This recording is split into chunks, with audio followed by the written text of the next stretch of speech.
Baik, bismillahirrahmanirrahim. Assalamualaikum warahmatullahi wabarakatuh.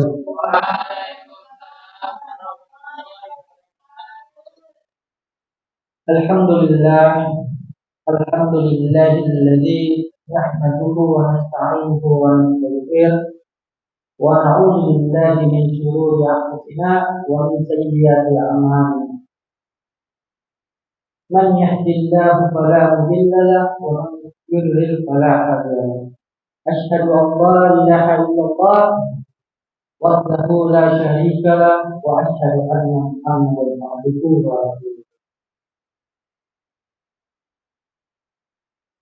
Pertama-tama, marilah kita selalu memanjatkan puji dan syukur kepada Allah Subhanahu wa taala karena dengan keberkahan, kebesaran sehingga kita selalu diberikan nikmat, tetapi tidak sering melupakan hal itu, yaitu nikmat kesempatan serta nikmat kesehatan.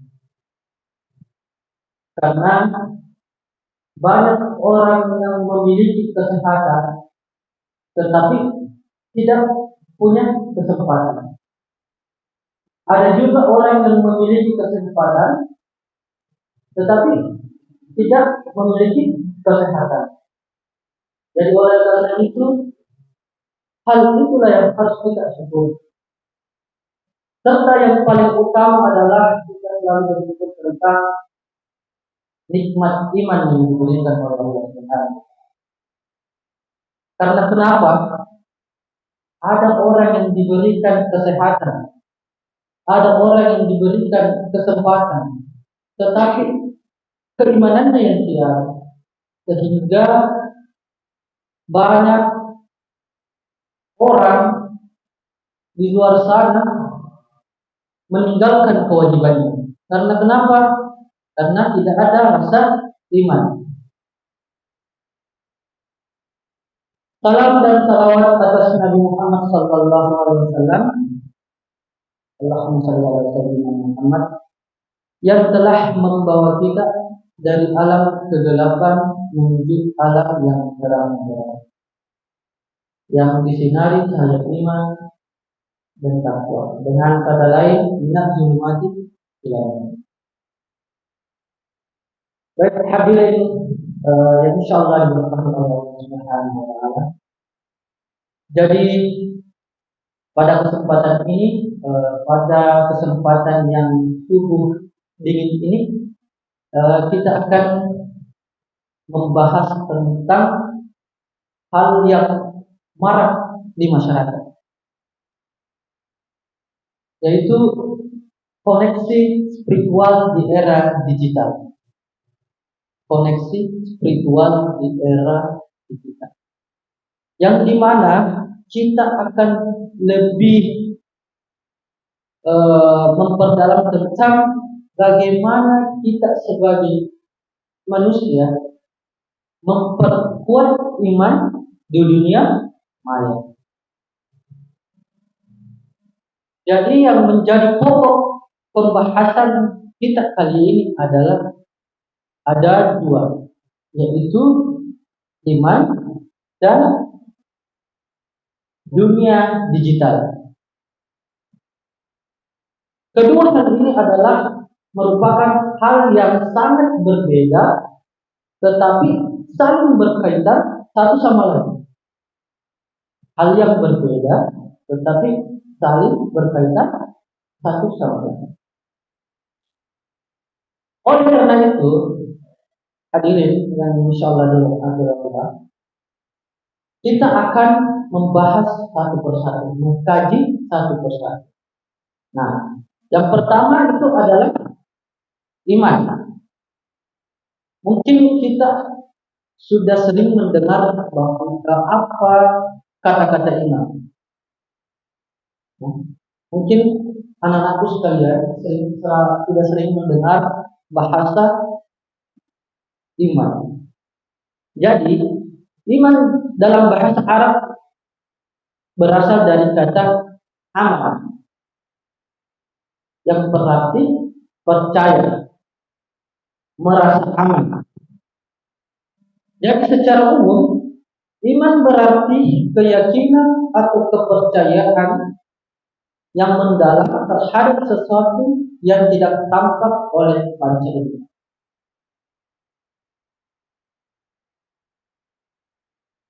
Di dalam konteks agama Islam, iman berarti percaya serta meyakini dengan sepenuh hati terhadap Allah, Rasulnya, kitab-kitabnya, malaikat, hari kiamat, takdir, serta segala hal yang diajarkan oleh agama Islam. Jadi pada dasarnya di sini iman ini lebih ke keyakinan kita. Kita yakin, kita percaya bahwa Allah itu ada. Kita yakin dan kita percaya bahwa Allah menciptakan orang-orang terdahulu kita.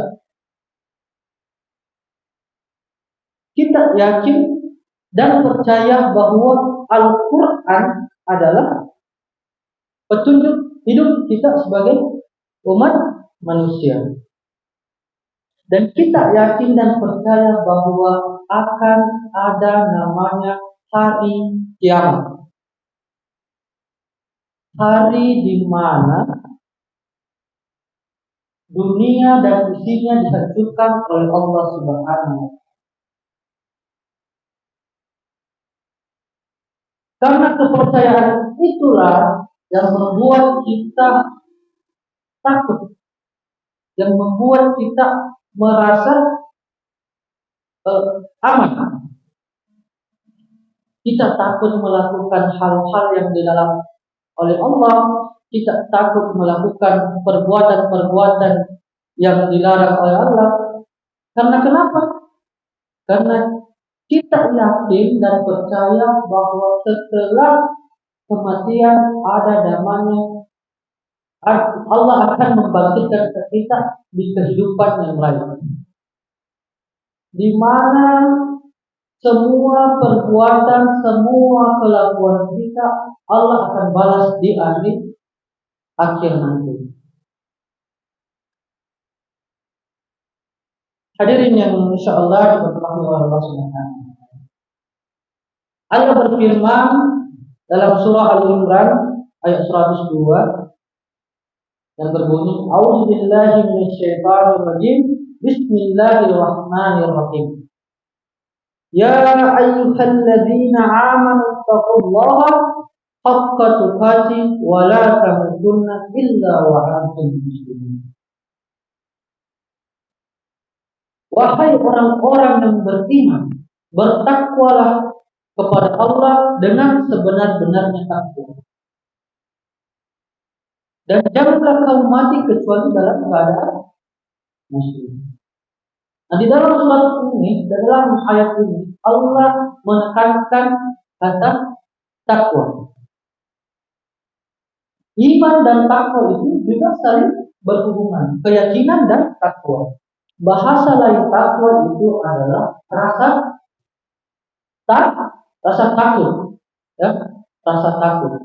Takwa, iman, saling berhubungan, kepercayaan, keyakinan, dan ketakutan. Kita sebagai manusia percaya bahwa akan ada namanya hari pembalasan, hari kiamat. Nah, ketakutan kita lah yang membuat kita bahwa kita beriman kepada Allah. Rasa takut kita yang membuat kita untuk beriman kepada Allah. Karena kenapa?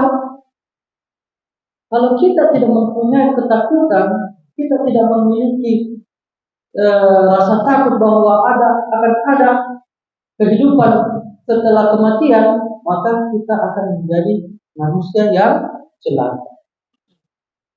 Kenapa dikatakan sebagai manusia yang celaka? kita akan menjadi hidup semaunya. Tidak ada aturan, tidak ada larangan.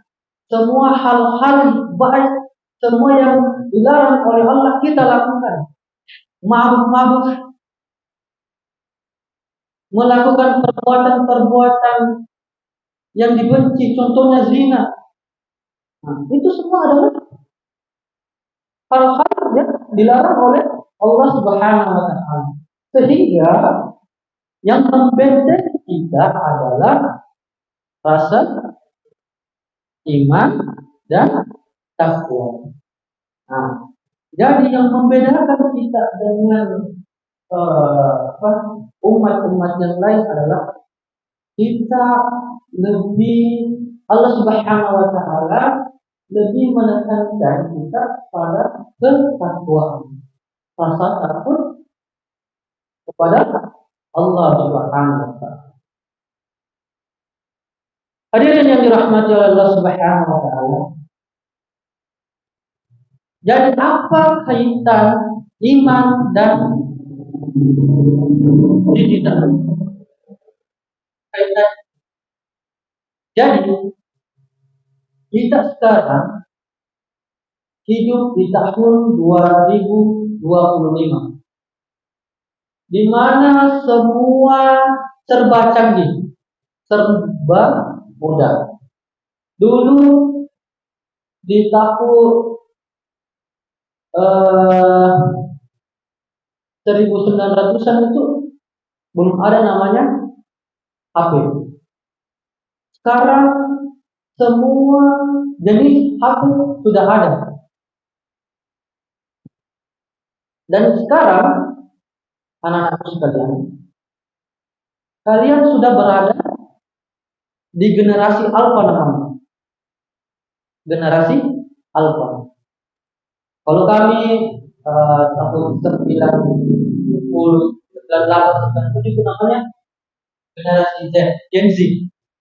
Nah, sekarang kalian sudah berada di generasi alfa. Dalam era digital yang serba canggih ini, kehidupan kita tidak lepas dari pengaruh teknologi. Dunia maya menawarkan berbagai kemudahan, informasi, dan koneksi antar individu. Namun juga membawa tantangan baru, terutama bagi umat beragama, termasuk dalam hal mempertahankan dan memperkuat. Jadi fungsi dari iman di era sekarang itu sangat besar. Karena kenapa? Karena iman itu menjadi tembok, menjadi pembatas kita di masa sekarang. Adanya rasa takut, adanya rasa keimanan kita yang membatasi kita di dalam menggunakan digital, di dalam menggunakan dunia maya. Kenapa saya katakan sebagai pembatas?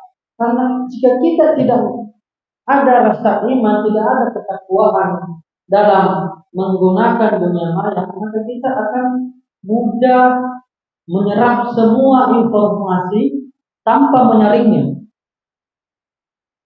Informasi-informasi yang negatif, artinya informasi yang bisa membawa dampak buruk kepada kita, semua kita serap. Nah, oleh karena itu kenapa penting iman sebagai filter. Bahasa kerennya itu filter ya. Penyaring informasi-informasi tersebut. Oleh karena itu kita harus cerdas memilih informasi mana yang bagus untuk kita, yang baik untuk kita, sehingga kita terhindar dari hal-hal di dunia, dari hal-hal negatif dari dunia digital tersebut. Hadirin yang insyaallah dirahmati oleh Allah Subhanahu wa taala. Jadi dalam era digital ini pasti memiliki tantangan bagi kita semua umat Islam. Jadi tantangan yang pertama adalah paparan konten negatif. Nah, internet memberikan akses yang sangat luas ke berbagai macam informasi, termasuk konten yang merusak iman, seperti pornografi, hoax, dan ajaran yang bertentangan dengan ajaran agama.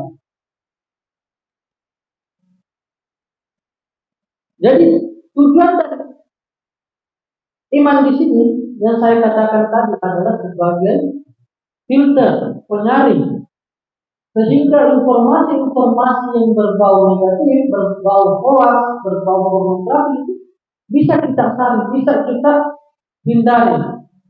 Karena kenapa? Karena kalau kita menyerap semua informasi tersebut akan memberikan dampak negatif kepada kita. Contohnya, konten-konten yang berbau pornografi itu akan melemahkan otak kita.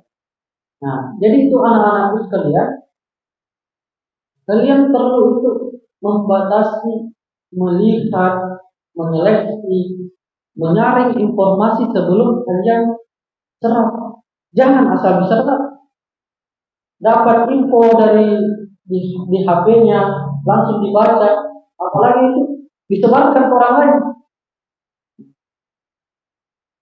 Itu yang harus perlu kita hindari. Yang kedua, kemudahan akses ke berbagai pendapat. Di dunia maya, semua orang bebas berbicara dan berbagai pendapat, yang seringkali tanpa filter atau pengawasan. Hal ini dapat menimbulkan kebingungan dan ketidakpastian bagi seorang yang mencari kebenaran. Banyak pendapat yang beragam dan kadang kontradiktif bisa menghamburkan pemahaman yang benar. Sekarang informasi itu ini mudah kita dapatkan. Contohnya itu di dalam HP ada namanya Facebook, ada namanya YouTube, semua IG, gampang kita dapatkan aksesnya. Nah, kemudahan berpendapat ini kenapa menjadi tantangan kita sebagai umat Islam dalam hal beragama? Karena banyak pendapat-pendapat yang ada di dunia maya itu yang bau-baunya negatif. Contohnya, memberikan doktrin-doktrin yang bertentangan dengan ajaran agama Islam, menyalahkan aliran ini, sehingga yang mereka anggap cuma alirannya yang benar. Nah, oleh karena itu, maka fungsinya iman di sini adalah menyaring informasi tersebut. Yang berikutnya adalah kehilangan fokus ibadah. Nah, ini yang sering terjadi, yang marak terjadi di masyarakat. Kita sering melakukan scroll HP, scroll IG, sehingga kewajiban kita biasa dilupakan. Lalai kita di dalamnya.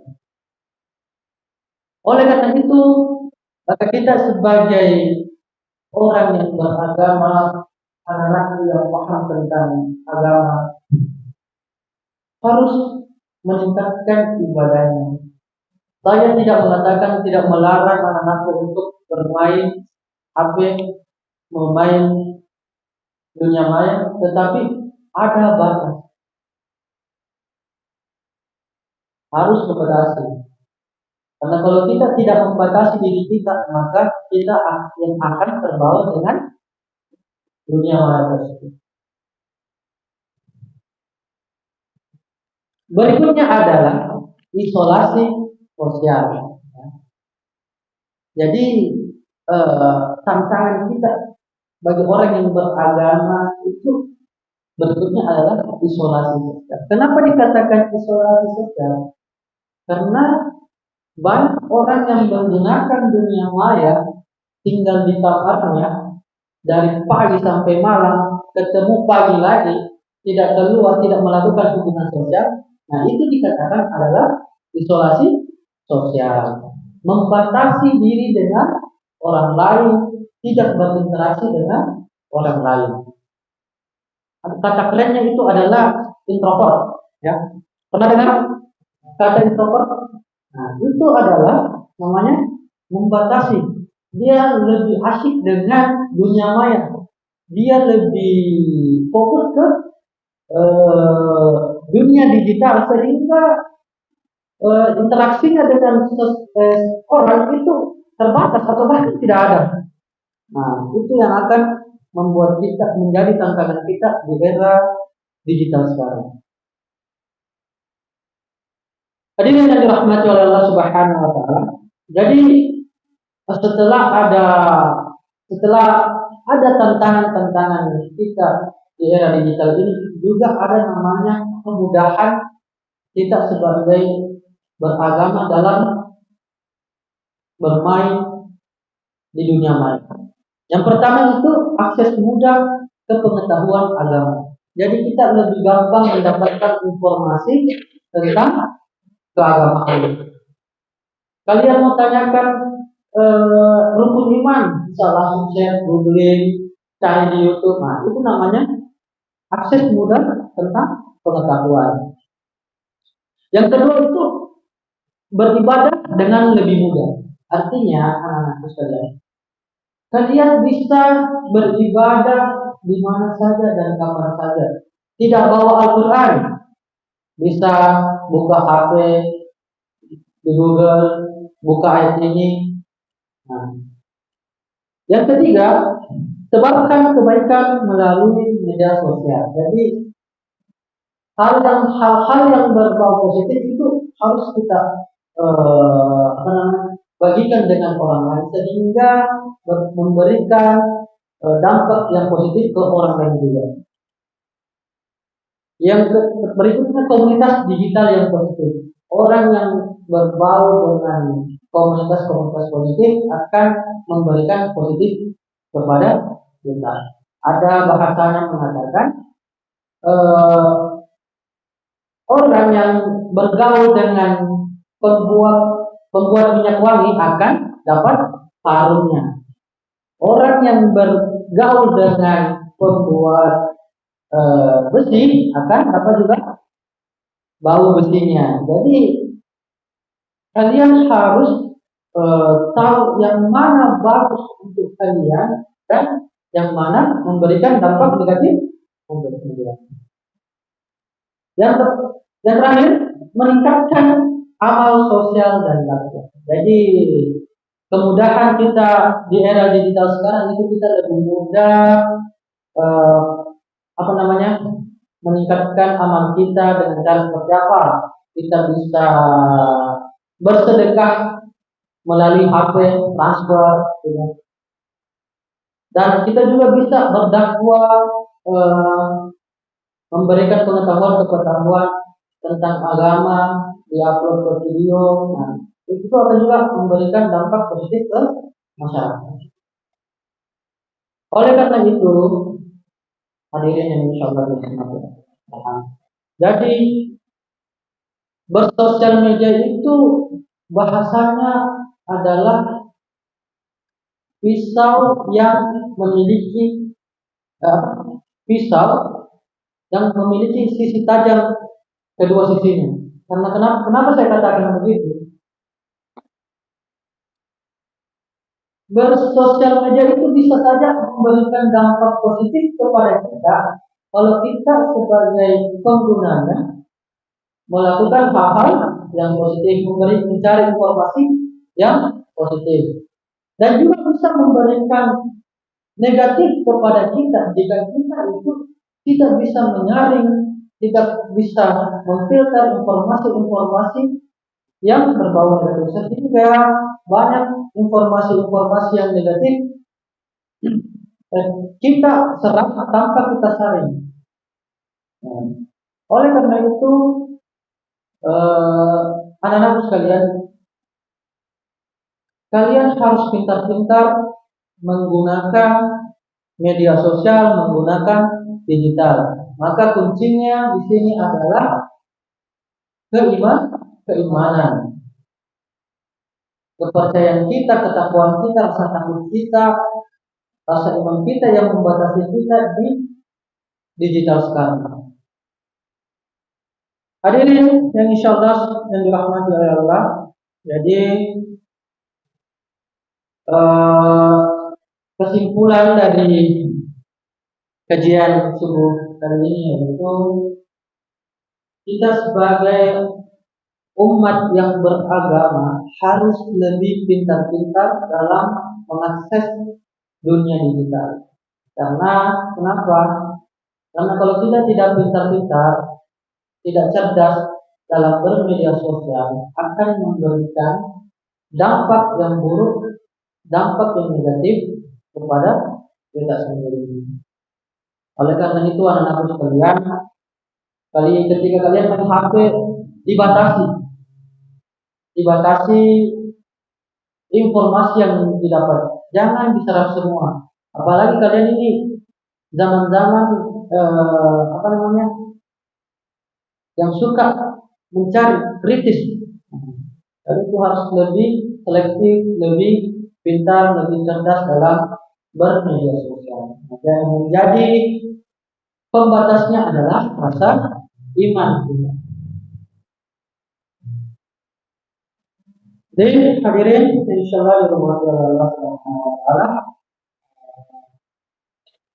Mungkin itu yang bisa saya sampaikan di kajian ini. Insyaallah apapun yang kita lakukan di bulan Ramadan ini, insyaallah Allah lipat gandakan pahalanya.